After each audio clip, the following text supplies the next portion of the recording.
Bonjour les cryptopreneurs, c'est Christian et bien c'est Apache. J'ai reçu deux appels cette semaine et je tenais absolument à partager certains éléments avec vous. Ok? Ce que je constate, c'est que euh, vous me suivez, mais vous ne m'écoutez pas. Vous ne comprenez pas la quintessence de l'information que j'aimerais que vous distribuez à travers ces chaînes. Ok? Il y a certains qui, je sais, appliquent comme même quoi que ce soit par des conseils financiers, applique quand même certains principes que je dicte sur cette chaîne-ci. Mais ce qui est curieux, c'est que des personnes avec qui j'interagis, le plus souvent m'écoutent, me suivent, ok, mais n'appliquent pas ce que j'ai dit. Et je le sais pourquoi, parce que quand ils merdent, ils m'appellent, ok.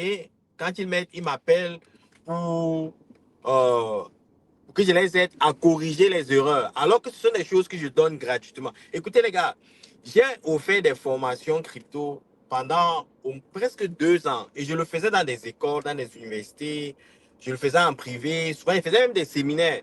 Mais après, je suis occupé que j'ai plus le temps pour faire ça. Ce sont les mêmes informations que je viens de distiller ici. C'est pas structuré, c'est pas organisé, mais c'est presque le même contenu que j'ai simplifié et que j'applique ici.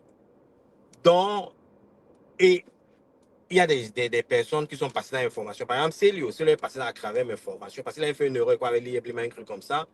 Et c'est aujourd'hui un grand économiste et c'est un bon analyste en crypto. Il est excellent. Boyer est passé à travers ma formation. Boyer a à peine 24 ans. Je peux vous dire que ce jeune Boyer est là. Boyer, j'adore. Il pourrait même écrire mon fils. Je suis assez âgé pour écrire son papa. Je vous dis qu'avant 30 ans, avant que cet enfant ait 30 ans, il sera multimillionnaire. Il sera multimillionnaire. Parce que ce sont des gens qui ils sont passés à travers mes filets et j'ai structuré une façon, je leur ai apporté une certaine façon de penser. OK? La pauvreté, ce n'est pas le manque d'argent. Loin s'en faut. La pauvreté, ce n'est pas le manque d'argent. Si la pauvreté était le manque d'argent, c'est que tous ceux qui sont pauvres, tous ceux qui ont été pauvres et qui sont devenus riches ne seraient jamais devenus riches. La pauvreté, ce n'est pas le manque d'argent. Et aussi, il faut comprendre une chose. Si vous avez été pauvre et que subitement vous gagnez la loterie ou bien vous investissez dans les shitcoins, vous faites des millions de dollars, je vous garantis que vous redeviendrez pauvre parce que ce n'est pas le manque d'argent, ce n'est même pas le fait d'avoir de l'argent. La pauvreté, c'est le mindset. Tant que vous n'allez pas comprendre que la pauvreté, c'est le mindset, mais les gars, vous allez vous faire niquer de génération à génération. C'est pour ça que vous êtes en quelque sorte ce que j'appelle la malédiction c'est comme si c'est une malédiction qui suit toute la lignée de votre famille, les gars. Et quand je vous dis que vous avez l'opportunité de briser cette chaîne-là, vous êtes ce nœud-là qui doit être brisé, recréer une autre opportunité pour les générations futures. Mais vous ne comprenez absolument rien parce que vous croyez que la pauvreté, c'est le manque d'argent. Vous êtes pauvre. La pauvreté, c'est la mentalité, c'est la façon dont vous pensez. Si vous ne transformez pas cette façon de penser, les gars, vos enfants vont vous copier et ça va. Et cette malédiction va se transférer de famille en famille, de génération en génération. Parce qu'ils ne comprennent pas comment vous pouvez avoir une opportunité comme celle qu'offre la blockchain. OK?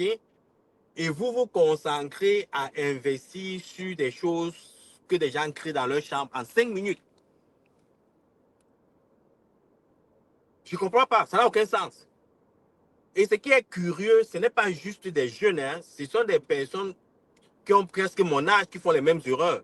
Au lieu de penser au fait que nous n'avons plus assez de temps, moi je n'ai plus assez de temps, je sais que je suis vieux. Je parais jeune là, mais je sais, mon corps me dit que je suis vieux.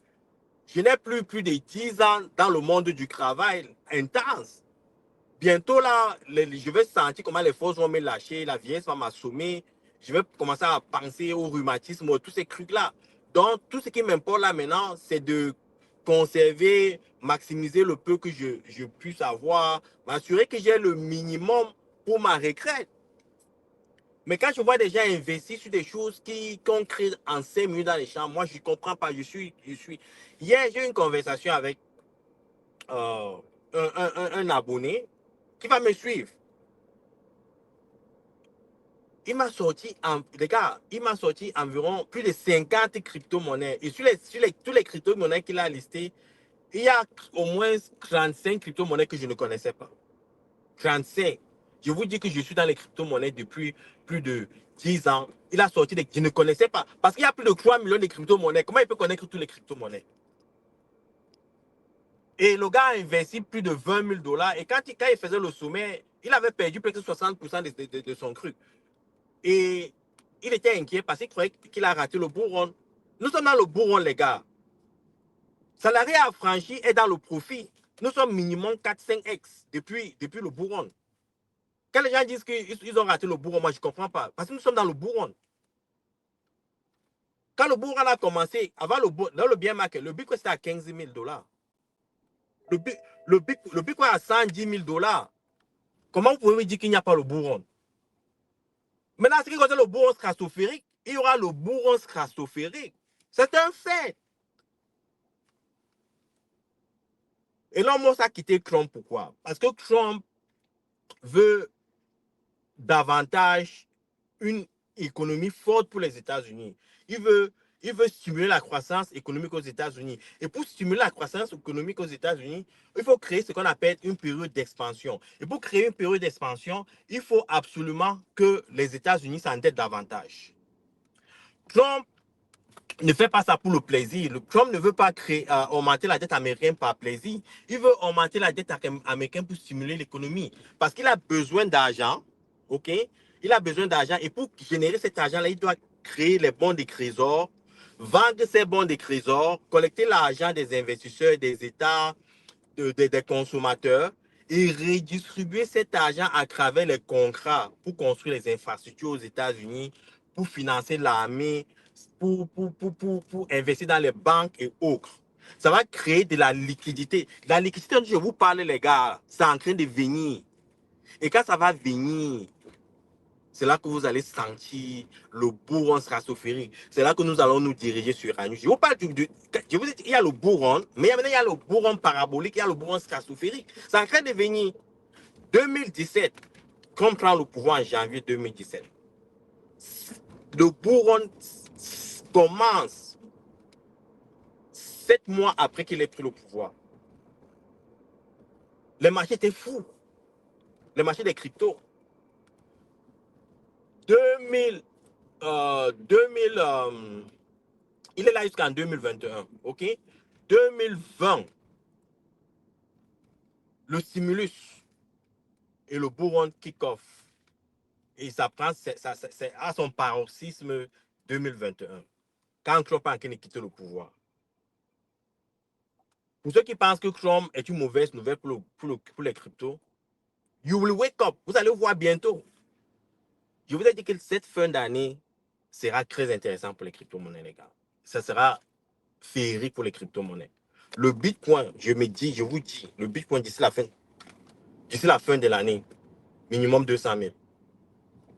Minimum 200 000 dollars. Je peux me tromper. Si ce n'est pas un conseil financier, je peux me tromper. Minimum 200 000 dollars. OK? La dette totale des Américains maintenant, là, c'est 36 000 milliards de dollars. Écoutez bien, 36 000 milliards de dollars. Et ils payent environ 1 000 milliards de dollars de taux d'intérêt. Environ, c'est environ 900 quelque chose. Mais c'est 1 000 milliards de dollars de taux d'intérêt tous les ans. OK?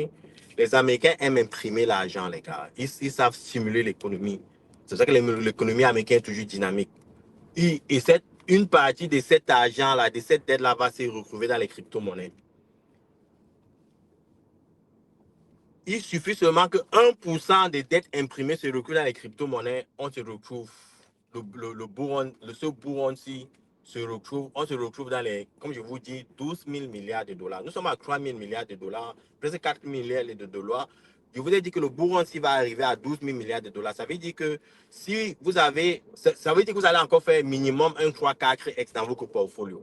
Si vous êtes dans des choses, si vous êtes dans des actifs en forts fondamentaux, si ce sont des actifs qui qui, comme le Bitcoin, Ethereum, Solana, Sui, ok, ces actifs vont pamper. Et je pense même les shitcoins vont pamper, hein, parce que quand il y a le bull run, ouais, le herd. Il y a des gens qui n'ont jamais entendu parler du crypto, qui viennent, qui achètent du n'importe quoi, ils ne savent même pas ce que c'est. Et c'est là que vous allez faire de l'argent. Mais le problème, c'est que la majorité des personnes qui achètent les shitcoins, ils commencent à tomber amoureux de ces shitcoins, ils ne savent pas quand sortir et ils se font niquer. Donc, c'est ça les risques. Les gars, il y a un bull run. L'impression de la dette aux États-Unis est une bonne nouvelle pour les cryptos. Et pour ceux qui me suivent et qui n'écoutent pas, vous allez lire l'heure. Comme on dit chez nous au Cameroun, vous allez lire l'heure, les gars. Parce que si vous n'appréciez pas, si vous ne comprenez pas que tous les dollars, là, le dollar, le CFA, l'euro que vous transpirez, là, ça veut dire que quand vous partez travailler, ça vous fournissez beaucoup d'efforts. Vous vous levez tôt d'abord. Vous fournissez de l'effort. Vous avez des besoins qu'il faut remplir. OK? Et subitement, vous gagnez cet argent-là. Et quelqu'un reste dans sa chambre, il crie quelque chose, vous lui donnez cet argent-là. Vous ne comprenez pas la valeur de cet argent. Pourquoi même sortir de votre chambre le matin? Donc, vous ne comprenez pas cette importance-là. Vous vous dites que, et aussi, cette mentalité de pauvre, de SOFO, qui dit que non, je veux m'enrichir vite. Non, non, non. La richesse, si c'était facile de s'enrichir vite, c'est que tout le monde est riche. La richesse, c'est un processus. C'est pour ça qu'il dit que c'est un mindset. Il faut d'abord régler votre problème de la... Vous êtes d'abord malade, là. La pauvreté, c'est une maladie mentale. Si vous ne parvenez pas à résoudre ce problème dans la tête, vous ne comprendrez, vous ne serez jamais riche. Vous aurez cette illusion que vous deviendrez riche. Vous serez pauvre de génération en génération. Il faut d'abord régler ce qui est dans votre tête avant même de penser investir. Si vous ne comprenez pas ce processus-là, tant pis pour vous. OK? C'est ce que je voulais partager. Je voulais juste partager ces expériences-là. Il y a même un qui a investi 50 000 dollars, qui se retrouve avec 13 000 dollars aujourd'hui. Alors que nous sommes dans le bourron, la personne, si la personne m'avait écouté, c'est que la personne, si ces deux individus m'avaient écouté, c'est ceux qui sont minimum à 200 000 dollars aujourd'hui. 200 000 dollars. Pas en perte. OK? Et je suis content parce que, quoi que je partage ces mauvaises expériences, il y a des individus qui ont investi. J'ai quelqu'un qui a investi 170 000 dollars, qui se retrouve aujourd'hui à 800 000 dollars, qui représente environ les 4S, comme je vous dis, parce que j'ai donné des actifs qui pouvaient, en principe, qui étaient stables et qui ont évidemment fait 4, 5X. C'est vrai que j'ai donné certains actifs qui, malheureusement, ont baissé, mais quand vous êtes dans un portfolio, vous êtes dans un portefeuille, il y a une certaine balance. Vous perdez ici, vous gagnez là-bas, et ça crée cette balance-là, mais ça vous amène toujours à 4, 5X. Donc, c'est ça la réalité, les gars. L'information est gratuite, vous ne valorisez pas. Mais quand ils commencent à faire payer, les gars vont dire, oh, Christian, il charge les formations. S'il est riche, pourquoi il nous fait payer les trucs? Il n'aide pas la communauté. Oh. En tout cas, ceci n'est pas un conseil financier. Vous faites ce que vous voulez, c'est votre argent. Mais j'aimerais voir la communauté grandir. C'est pour ça que j'ai cette passion-là. OK? Ciao.